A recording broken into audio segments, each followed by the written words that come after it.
Support for this podcast comes from the Neubauer Family Foundation, supporting WHYY's Fresh Air and its commitment to sharing ideas and encouraging meaningful conversation. This is Fresh Air. I'm Terry Gross. Living through the early years of the AIDS epidemic in the 1980s is the subject of Thomas Mallon's diaries that were recently excerpted in The New Yorker. He was in his 30s then, living in Manhattan, watching his boyfriend, friends, and fellow churchgoers get sick and die, leaving Mallon in a constant state of anxiety over if and when he'd get the death sentence. Mallon is best known for his historical novels. His new one, Up with the Sun, ends where the journal excerpts begin. The novel, which our book critic Maureen Corrigan calls dazzling, is based on the life of a pretty obscure actor named Dick Kallman, a closeted gay actor in the 50s and 60s who never quite made it. He was part of Lucille Ball's Desilu Workshop, co-starred in the Broadway musical 17, starred in a touring production of How to Succeed in Business Without Really Trying, and starred in a short-lived sitcom called Hank, and his roles dried up. He went into the antiques business with Dolores Gray, who starred in several movie musicals. In 1980, Kallman and his boyfriend were murdered in their Manhattan apartment by robbers, a murder that made the tabloids. An earlier novel by Thomas Mallon, Fellow Travelers, is about two gay men working for the State Department during the Lavender Scare, when the anti-communist witch hunt of the 1950s was also a witch hunt for gay people who were driven out of their jobs. The novel has been adapted into a Showtime series scheduled to premiere later this year. Mallon has also written novels about Watergate, Nixon, and the couple who shared Lincoln's box seats at the Ford Theater the night he was assassinated. Thomas Mallon, welcome to Fresh Air. You're such a good writer. Thanks. Why did you want to write about this actor, Dick Kallman? I certainly had never heard of him before. I imagine most of the people in our audience have never heard of him either. I used to watch his sitcom in 1965 to 66, which was the 1 year it was on. I was 13 years old at the time, and I desperately wanted to go to college. And it was called Hank, by the way, for anyone who wants to know. Yeah. The conceit was that he played a college drop-in. He didn't have the money for tuition, but he was desperate to get an education, and so he would disguise himself as other students, and he was always one step ahead of the registrar who was chasing him. It was sort of charming and preposterous, and I used to watch it, and he sort of stuck with me, and the program stuck with me, and lo and behold, in 1980, he's murdered, long since out of show business, murdered in Upper Manhattan, the east side of Manhattan, and I heard about this, and I began squirreling away clippings many years later, and I would set it aside. I really started to write the book in earnest around 2008, then set it aside for a decade to write this political trilogy set in Washington, and then went back to it, and fortunately in time enough to talk to a number of people who had known him and to be able to reconstruct the story as well as I could. By the way, Hank had a theme song. The sitcom Hank had a theme song with a lyric written by Johnny Mercer. I mean, that's pretty classy. That was about the only really distinguished thing about the program. Could you sing the lyric? The first line of it is, he's up with the sun and he's got the college wingin' as he goes about another swingin' day. And the conceit was that he was constantly doing odd jobs to earn money. He was raising his little sister because their parents were dead. I mean, it was kind of a comic tearjerker in some ways. And there was a tremendous sweetness to the character as well as a lot of gumption. Kallman in real life had plenty of gumption, but I think very little sweetness. I think people might have caught that first line of the lyric, he's up with the sun. That's where the title of your novel, Up with the Sun, comes from. Yes. Yeah. So what kind of research did you do about what it meant to be gay and closeted on Broadway and in Hollywood? One of the obvious differences is, like, on Broadway, so many men traditionally, have been gay, including some of the best, like, songwriters who ever wrote for Broadway musicals. In Hollywood, I think there was a big gay closeted population, but probably not as big as on Broadway. Well, I talked to people who had known Kallman and went through any number of hundreds and hundreds of clippings and reviews and everything.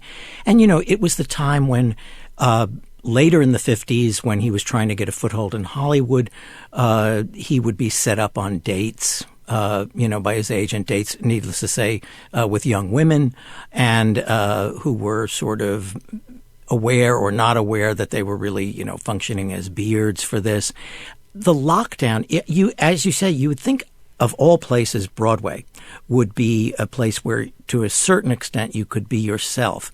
But I don't think that was really very true. I spoke a few years ago to Rita Gardner, who was the original female lead in The Fantastics, which ran for decades and decades off Broadway.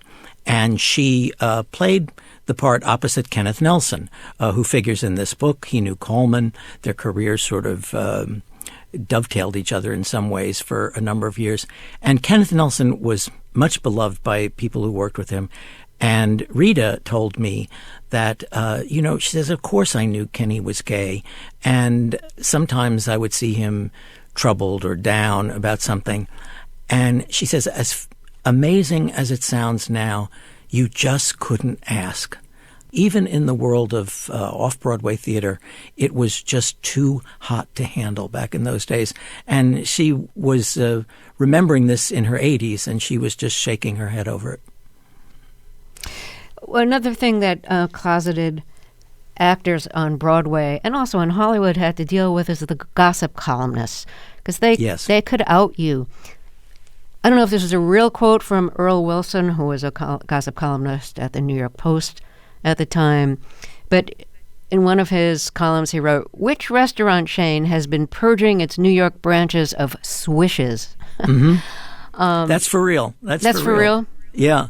And there would be these obliquely phrased items about people. The gossip columnists had a tremendously hard edge. I remember I was a great reader of the newspaper from the time I was about 7 years old, and I remember writers like Dorothy Kilgallen writing about show business, sometimes writing about politics too.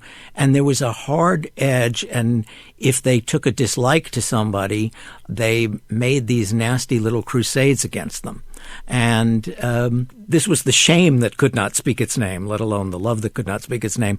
But gossip columnists did find a way of getting it into the papers. For instance, here in Washington, where I live, the Washington Evening Star, wonderful old paper. If you read it in the 1950s, the only time there's ever an overt mention of homosexuality is when somebody gets arrested. Thomas Mallon, your novel, Up with the Sun, ends at about the same time that your diary excerpts recently published in The New Yorker begins. And those are your diaries, excerpts of your diaries during the AIDS epidemic, the very early days of it, when you were living in Manhattan and so many people you knew had AIDS and were dying or had already died. So let's talk about those diaries. You were in your 30s in the 1980s when AIDS was first identified and then became an epidemic. Who were you then? I was an academic who really wanted to be a writer. I taught at Vassar for about a dozen years. I started there in my late 20s. And while I was still there, I moved to New York. I couldn't take living on campus and sort of being part of the college 24/7. So I rented this ancient little walk-up apartment right near Grand Central and began trying to extract myself from academic life. And in some ways, I was living my 20s and my 30s. I even wrote about that somewhere. I was getting some traction as a writer. I was beginning to write a lot of literary journalism. I was starting to write fiction on my own. And I was doing this in a way with very little risk in my life compared to the way most young writers in New York have to operate. I was a tenured professor at this fancy college and then, saw my way out of that. But whereas there was very little risk financially for me, very little risk professionally for me, I was suddenly engulfed in risk that all of my friends were. I was when it came to romance, I was rather a late bloomer, but not late enough that I wasn't worried that one involvement in particular that I had had would likely render me sick at some point. And we were, my friends and I, we were all beset with anxieties of one kind or another, and had to make decisions and consider contingencies. I remember coming across something in the diary. I was writing a book about plagiarism, and but I desperately wanted to write this second novel, and I was trying to think whether I dared to start the novel, and I thought, no, if I get sick, I'll probably have 2 years left, and I don't want to go out of the world with the 2 books half written. I'll stick with the book I'm working on now, the plagiarism book, and if I have to die, I will then at least have that book out in the world. And that was how one thought in those days, even while at the same time I was in love with New York. I was in love with the little bit of literary progress I was making. My friends and I were having lives. We were having romance and so forth. What was it like rereading your diaries to edit them and then publish them? Because, like, you write historical novels, and what was the present to you when you were writing those journals, that's now the past. That's now history. That's an artifact of a turning point in history. So what was it like seeing your life as history? Strange. It provoked feelings of embarrassment. One's diaries always do that if they have any kind of, I think, authenticity to them. Tremendous feelings of gratitude that I had never gotten sick and that I was here to write all the books that came in between those diaries and today. I was struck, though, by the immediacy of them. With editors at the New Yorker, there was some discussion at some point about my writing a retrospective essay about the time and simply quoting from the diaries, even quoting liberally from them, but situating them in a sort of retrospective point of view. And I argued against this because I thought if the diaries had any value at all, it was their immediacy, the sense that the person writing this did not know what was going to happen, did not know what it meant yet. And when I reread them after so many years, what struck me immediately was a kind of manic quality to them. There are entries where I am just absolutely slap happy. You know, I'm having my first author photograph taken, or I'm going to some literary party that I never would have expected to be invited to years before.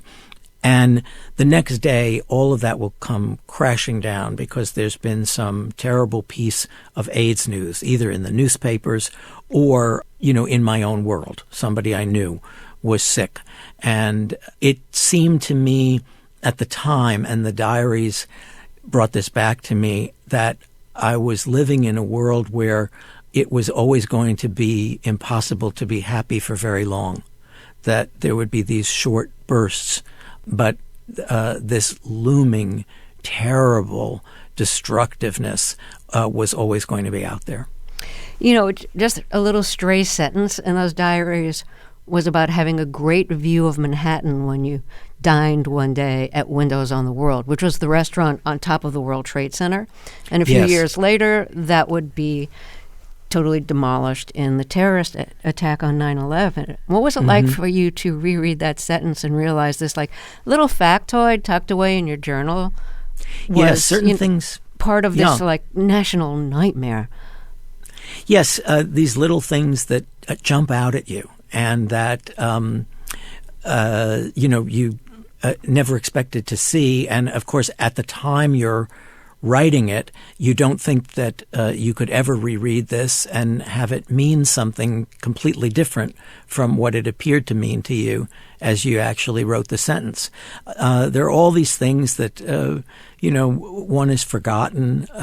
Sometimes the smallest things that you write, the smallest incidents, remarks that you heard, overheard, sometimes those are the things I found in a diary that evoke bigger things much more powerfully than if you had been writing about the big thing directly. Yeah. During the period that your AIDS diaries cover, the period published in The New Yorker, your boyfriend at the time died of AIDS early in the epidemic. He was 31. You hadn't been seeing each other that long. Were you close enough where you felt like you were the one to take care of him? No, I mean, I wouldn't say that, but it was a short and very rocky romance. And it, had all of the difficulties that any romance can encounter. But at the end, when he was very sick throughout 1984 and he died in October of 1984, at the very end, I became very close to his mother and close really to the rest of his family. And I remember the hospital and the harrowing nature of his illness that went on month after month. This was the time when if you visited somebody with AIDS in the hospital, they practically put you in a hazmat suit. You were wearing masks and gloves and so forth. And nobody knew very much. And this was very early to have that. The gift to me was really his whole family, especially his mother, who remained my friends for decades. And I wound up having Thanksgiving every year with his mother, and I would bring my longtime partner, Bill, to New York. And again, all of life really is a novel. You just live it instead of writing it, but it always has its odd turns and its strange narrative arcs. But that was a particularly painful time, the time that Tom was still alive and suffering. And I have not really even been able to go back to that diary. The diaries that were excerpted in The New Yorker start in 1985. They run from 85 to 88. And I'm sort of living in the aftermath of that. And I'm probably going to do a book of these diaries for my publisher, Knopf. And I'm going to have to go back to the diaries when Tom was still alive, and that's going to be a hard task for me. Did you visit him in the hospital, and were you afraid that if you did, you would contract AIDS? Because, as you said, people didn't know yet how it was spread. I don't remember that fear in the hospital. I remember the fear of a fear that lasted for years that I would contract it simply because of the things we had done together before he was sick. But the atmosphere in the hospital was just dreadful, and there was almost a science fiction aspect to it. One of the sort of themes, or one of the plots, if you could use that word, to the diaries that were excerpted in The New Yorker, this is around 1986, 87, was my internal drama, wondering not just whether I was going to get sick or not, but should I have the test? The test was new in those days. Yeah, you were terrified to have the test. I was very frightened to have the test. I did not have the test until 1991. At that point, there was really nothing they could do for you. So what was the point of knowing? You already knew how you could protect yourself from infection. You already knew how you could protect others from infection. And if you happened to have the virus, if you were sick, there was very little that they could do for you. Eventually, there was AZT was the first significant medication, but the side effects of it were absolutely horrific. And so I remember for years I opted for not knowing. And what changed your mind in 1991 when you got tested? Well, I was partnered by that point, and I felt that the likelihood that I was sick was pretty small by that point. It would have manifested itself already in one way or another. So I was, able to do that. But even in those days, in the early 90s, you would get tested and you would wait for 2 weeks for the result, as opposed to, having a pinprick of blood taken from you today and getting the results within less than a minute. Well, let me reintroduce you here. If you're just joining us, my guest is Thomas Mallon. Excerpts of his journals from the 1980s during the AIDS epidemic were recently published in The New Yorker. His new novel is called Up with the Sun. We'll be right back after a short break. I'm Terry Gross, and this is Fresh Air. Let's get back to my interview with Thomas Mallon. His new novel, Up with the Sun, is based on the life of Dick Kallman, a little-remembered closeted gay actor in the 1950s and 60s. The New Yorker recently published excerpts of the journal he kept in the 1980s about living in Manhattan during the early years of the AIDS epidemic, watching his friends die, and wondering if he'd get a death sentence too. When we left off, he was explaining that for years he was afraid to get tested, fearing he'd be positive. But in 1991, after he had a partner, he decided to do it, and he tested negative. How did it change your life when you knew that you were negative? It made me feel that I could keep living and keep enjoying my life. There were so many things I loved about my life, even during the worst days of the epidemic in New York, when there was nothing to be done for anybody like Tom or so many of my friends.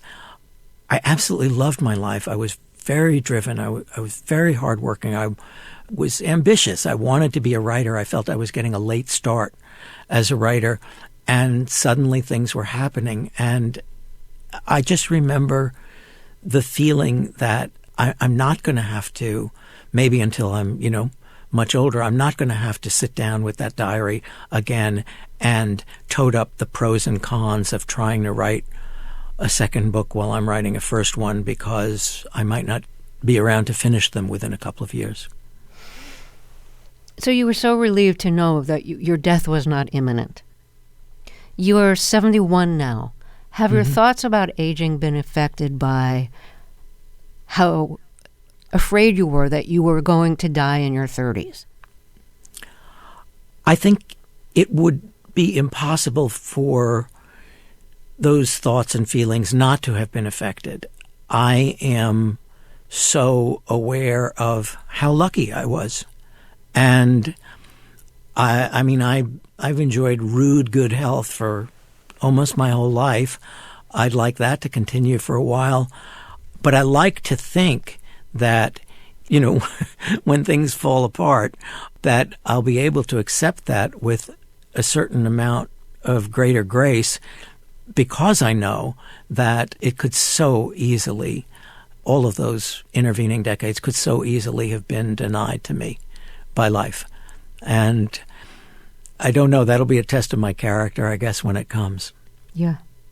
During the epidemic, when you were so uncertain about whether you would be dead soon or not, and you didn't want to take the test to find out whether you tested positive for HIV, did you ever try to be celibate? Or, how afraid were you? Very unsuccessful. Yeah. Right. You're Catholic. So that brings a natural amount of guilt about sex. You're gay, add a lot more guilt to that, being Catholic. And then it's the AIDS epidemic, add a lot of fear and maybe guilt about engaging any kind of sexual act, because, there's so much uncertainty, especially before anyone really knew how to protect against AIDS or how it was spread. Can you talk about the feelings of guilt or fear that you had when engaging in any kind of intimacy with another man? I think those were always present. They went hand in hand. You thought, well, I know the score.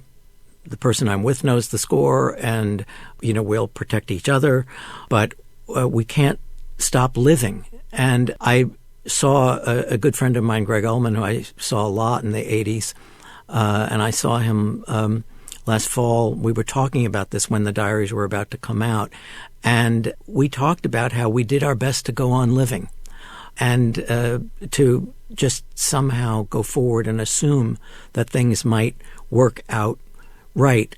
But life's contradictions and life's ambivalences, you never get rid of them.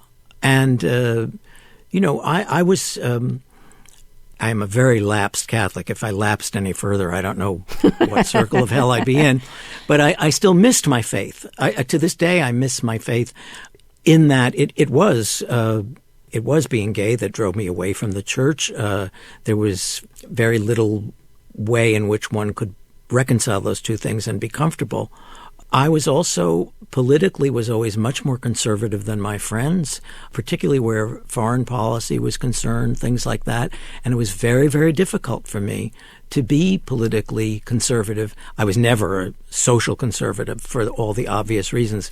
But like Timothy Laughlin in Fellow Travelers, I grew up believing Catholic. I grew up very much an anti-communist.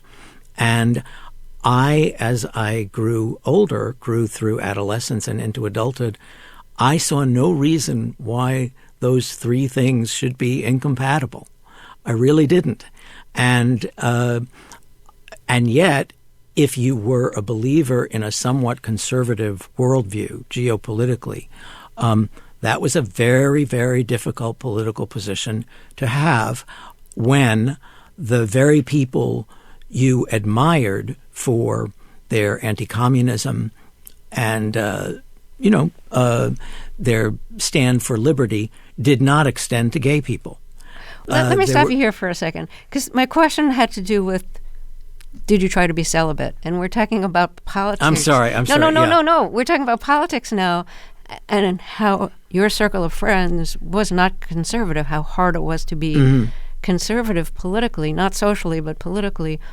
Did that interfere with your romantic life? Oh, I can remember lots of arguments and debates, certainly. And I mean, some of them continue to this day. And, being a historical novelist, you get to revisit some of these things. And I wrote a book called Finale, which was set during the second term of Ronald Reagan's presidency. A lot of it revolves around the famous summit at Reykjavik with Mikhail Gorbachev. And there's a character there, Anders Little, fictional character, who is engaged in national security matters and is very much a cold warrior of my age. But he's also coming to terms with being gay.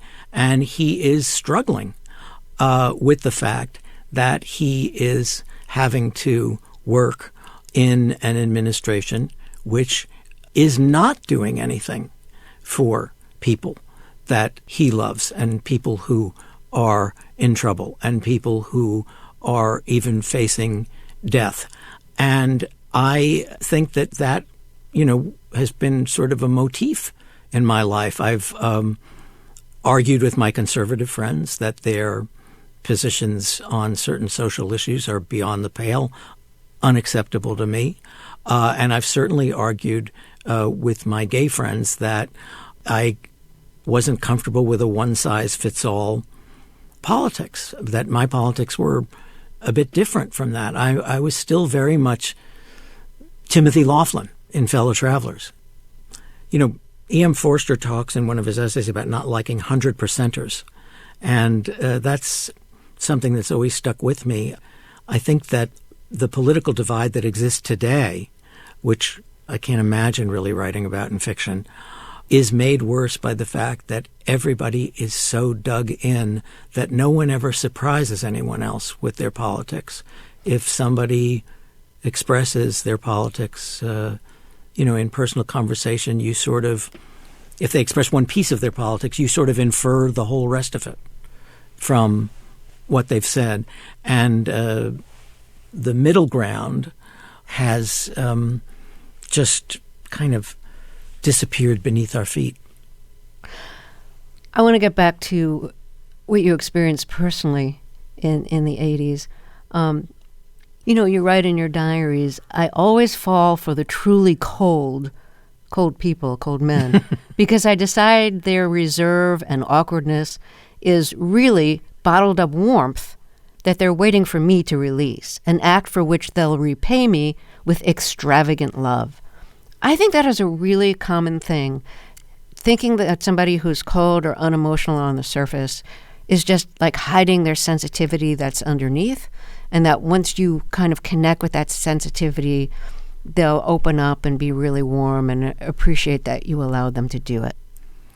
I think that's one of the passages in the diary that has a certain universality to it. I mean, I think that that's a common thing among homosexuals, among heterosexuals.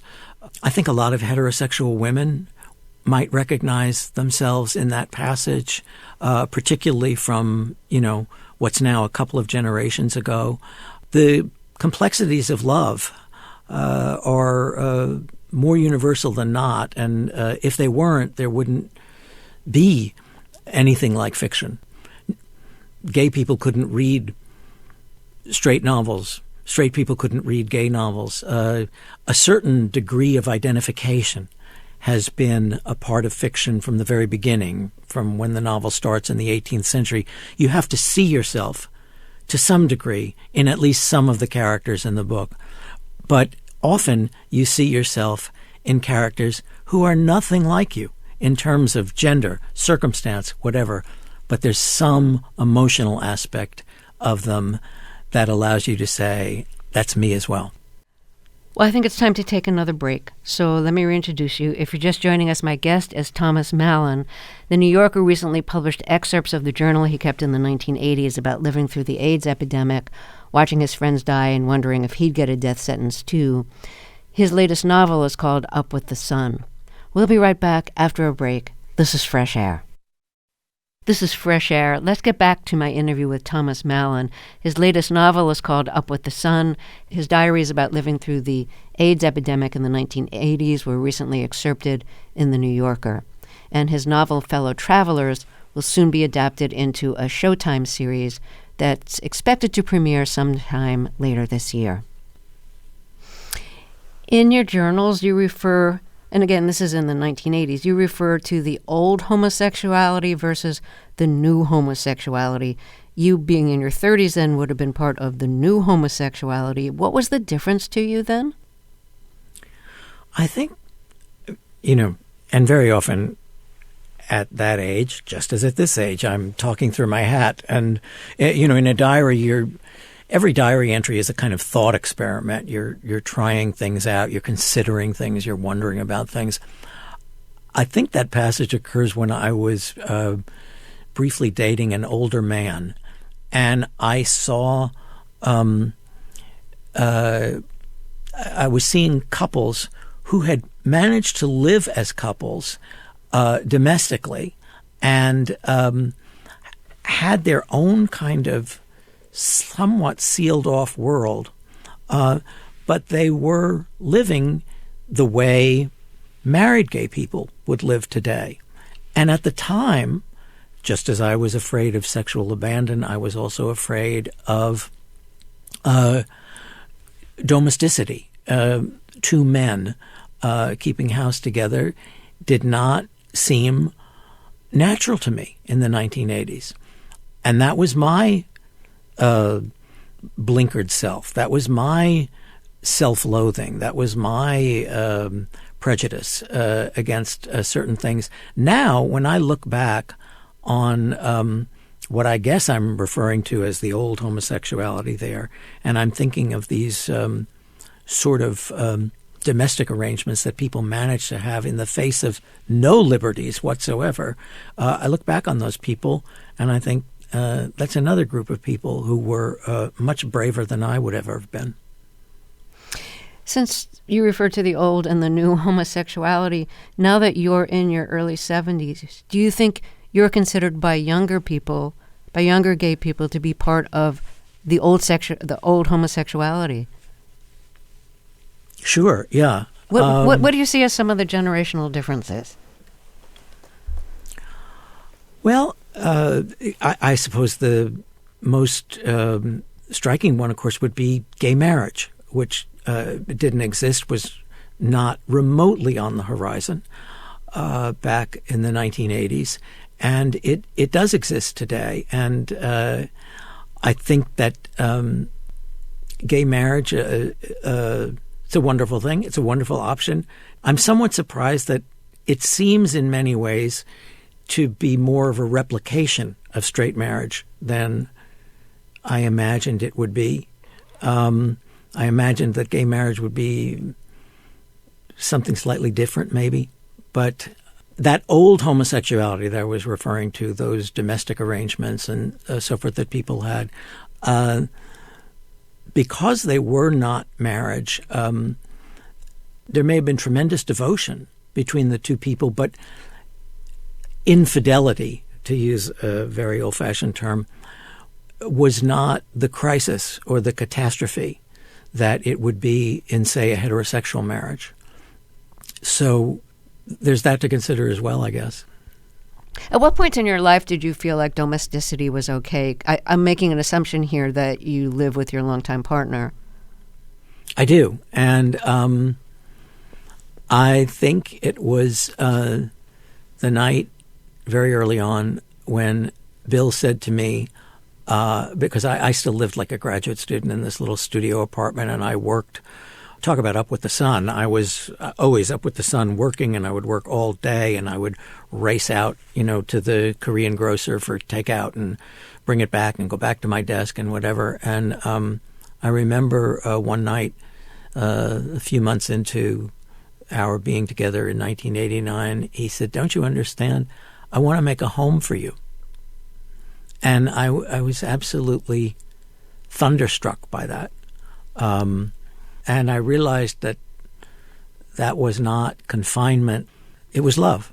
And I haven't cooked a meal in 30 years. And because he cooks?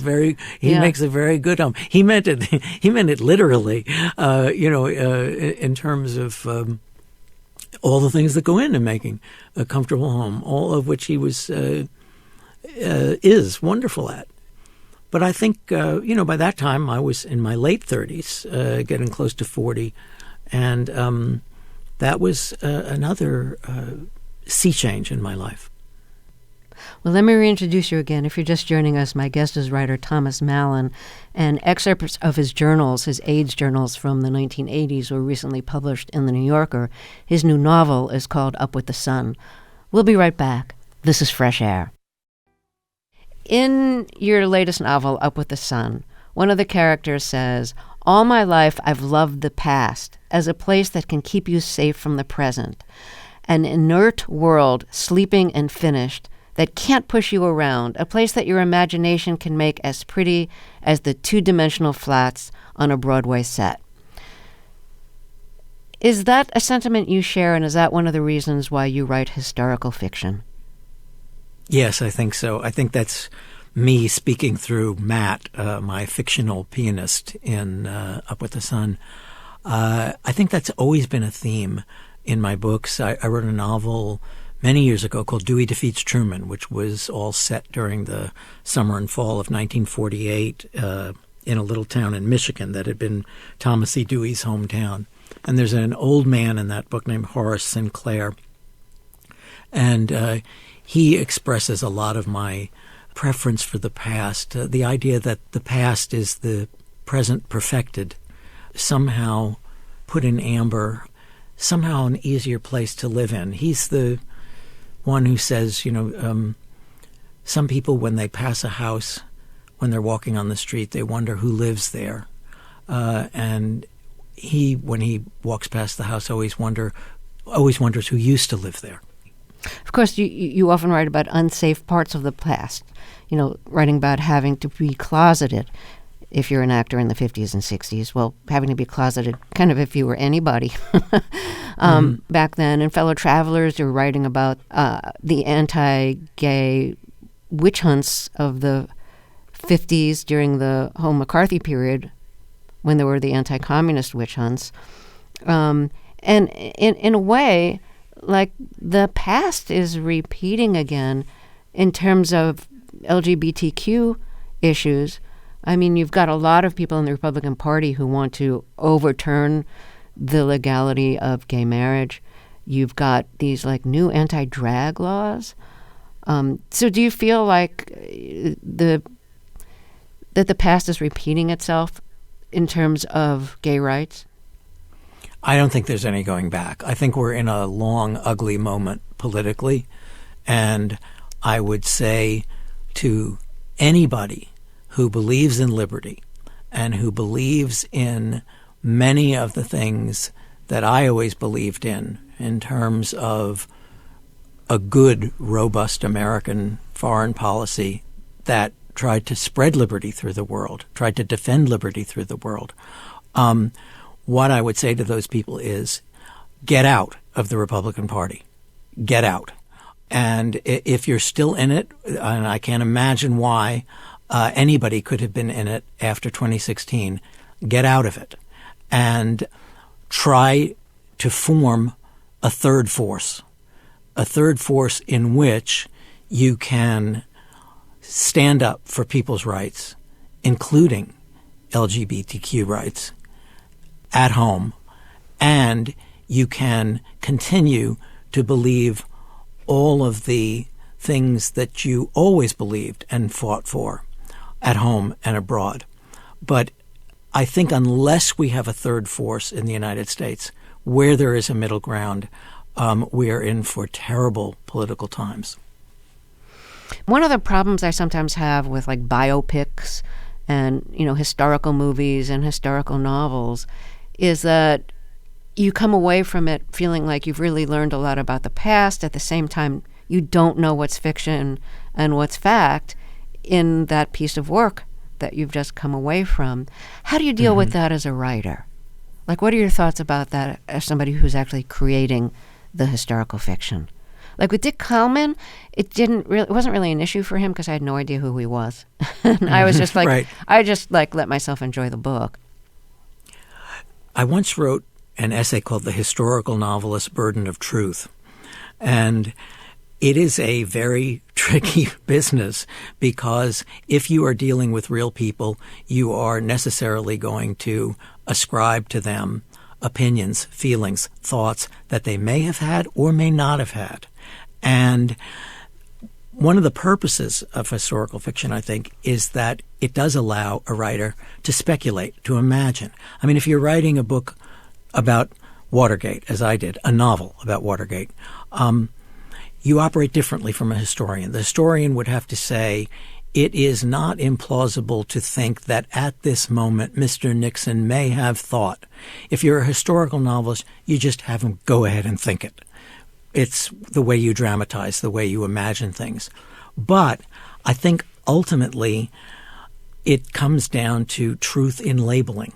A novel is a novel. I've very often had people write to me and come up to me and very kindly say, I learned so much history from your book. And I always want to say, be careful, because by the time I get to the end of one of these novels, there are certain things in them that I can't quite remember. Did I make that up or did that come from the record? Oh, really? That's a strange feeling to have. Fiction is fiction. I mean, there's a caveat I've applied to the prefaces or afterwards of a number of my historical novels, which is that nouns always trump adjectives. And it's important to remember in the phrase historical fiction, which is which. Fiction is the noun, which means that historical novels are always fiction. Historical is the adjective. The history is weaker than the fiction. Don't trust the history. Read the fiction. Thomas Mallon, a pleasure speaking with you. Thank you so much. Same here. Thank you, Terry. Thomas Mallon's new novel is called Up with the Sun. Excerpts of his AIDS diaries were published in The New Yorker in December.